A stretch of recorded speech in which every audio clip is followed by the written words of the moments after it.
In this episode, we're going to be exploring AI. We have our Chief AI Officer with us today, and we're going to be talking about use cases for entrepreneurs and real estate companies and how to utilize AI to the nth degree to help you eliminate certain job roles, expand on other job roles, and help your business grow faster.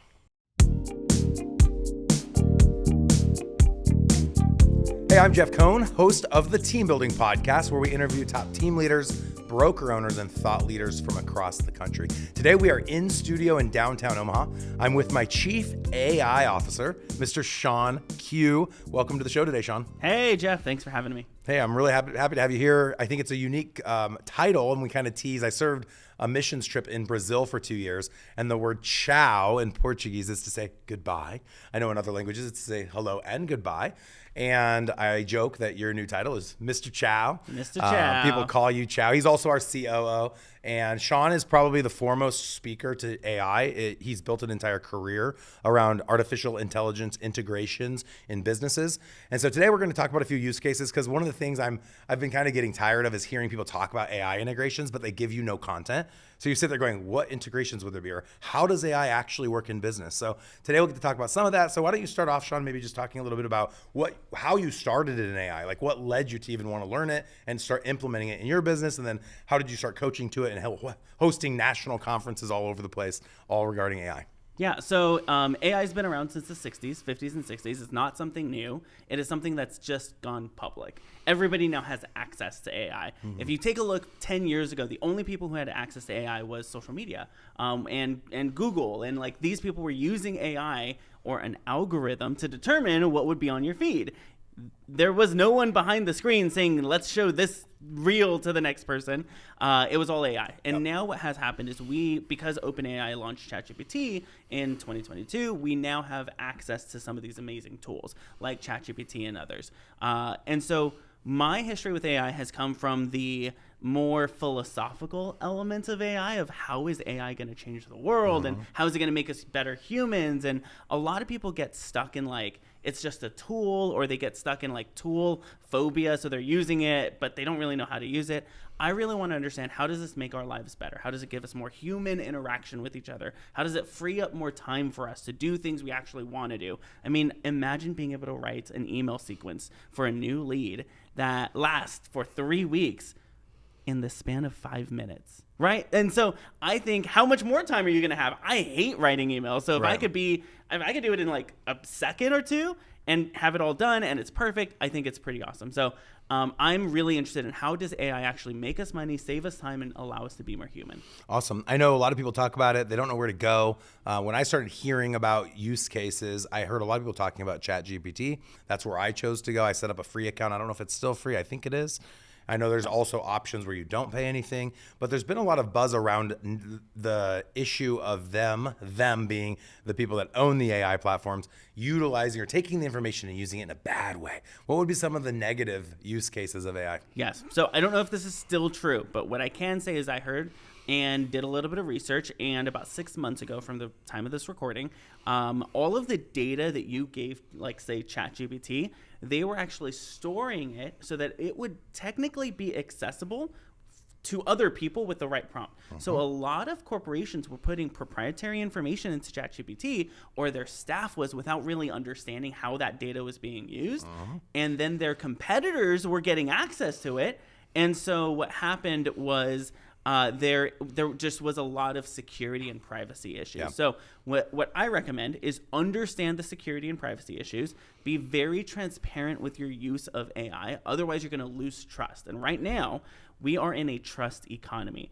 About 6 years ago, we were in an attention economy. If somebody on social media had your attention, had views, then they had your money. Right now, we're in a trust economy. If they trust you, they will give you money. And so you want to be as trustworthy as possible, and you want to make sure you're protecting yourself with your own use of different AI platforms. Sure. So let's talk about some applications. You just shared one, creating a drip email sequence. I know a lot of listing agents have been using AI for a 500 word explanation of the house. They'll say, help me write, and it's already built to write this, because a lot of other people have used it to write, but you'd say, help me write a public remarks section for my listing. It's a 4-bedroom, 5-bath at 123 Main Street. It has a beautiful kitchen with granite counter. Like, you could give a couple buzzwords and then it'll write the whole thing. What are like your top 5 examples of how businesses, not just in real estate, have chosen to utilize AI to help with something? Okay, that's a great question. Before I answer that, you have to understand that there are 3 different types of AI.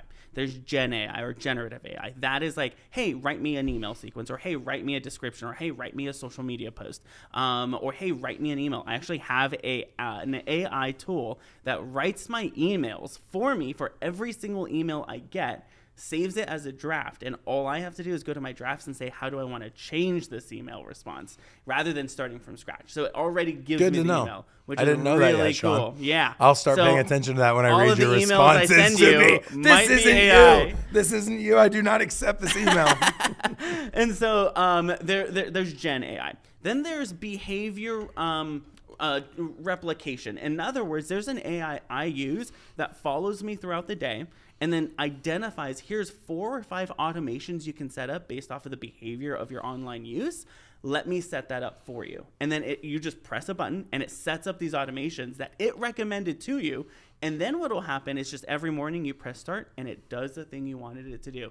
It'll log in, it'll go here. So a lot of people have used it to collect data of, hey, I want you to go to yellowpages.com as an example, and go to all of these types of businesses, and like real estate businesses, and pull all of this data every single day. I want an updated feed of all of these leads, essentially. Yeah.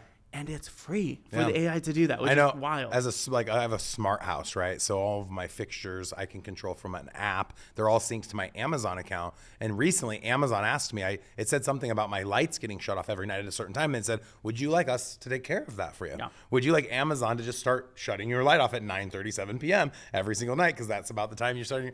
So it's very similar to that. So what it's doing is it's identifying your behavior that's on a repeat, because we are such a we're so predictable, right? We do the same things over and over and over. And so on your online usage, it'll find your behavior and create those automations. So there's behavior duplication, and then there is also like data harvesting, and that's I'm just going to kind of put that to the side. Okay. It's not useful. One of the other things that was bad, I think you shared this with me, or I read an article online once, but there was an attorney that got disbarred because they were using a case study that they found by using AI. So I think it was probably ChatGPT, and they were trying to use it for a case that they ended up going to. Well, what ChatGPT generated was a pretend case that had been used as a sample or example in by a professor at a university. It wasn't a real case, but they didn't do the research to verify that the pretend case that it served as the answer to how to solve this problem wasn't a real case.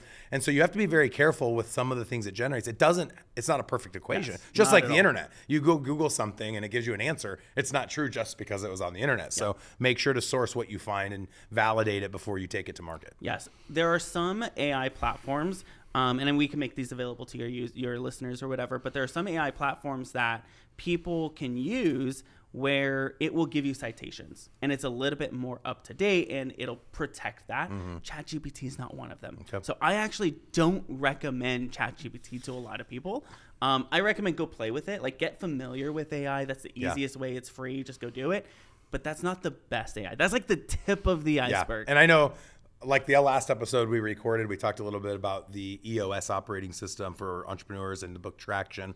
We're also going to be releasing some classes specific to AI, because we know it can free up. Literally, you can create new positions in your organization without hiring people. AI can take over certain roles, and we have a lot of ways that real estate specific verticals can adopt AI, and it's a game changer. So we'll have some really great content on that. And to build on EOS, so one thing that we've used AI to support us in building our business is creating job descriptions, creating 90-day plans, creating an itemized list of what could I do right now that would be the highest income earning activity.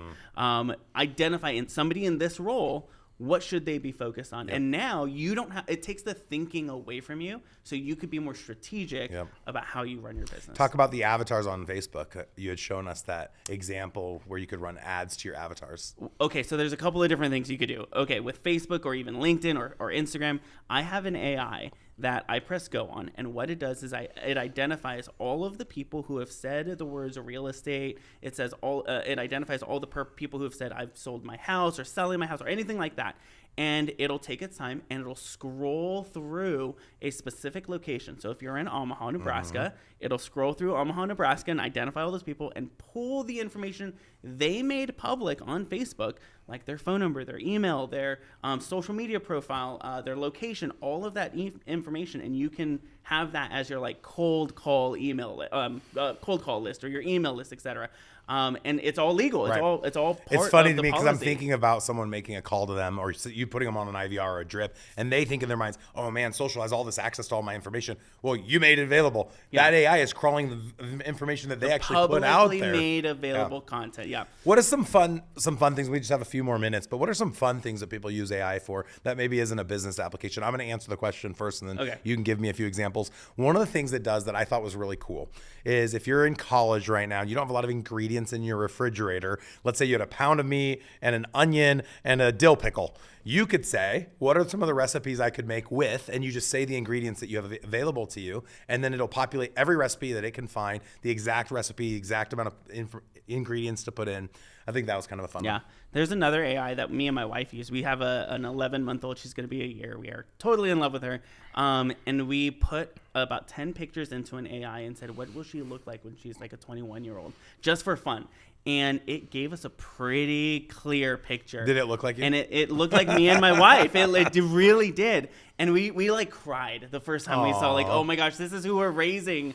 It just made it a little bit more real. But here's what's really powerful, actually.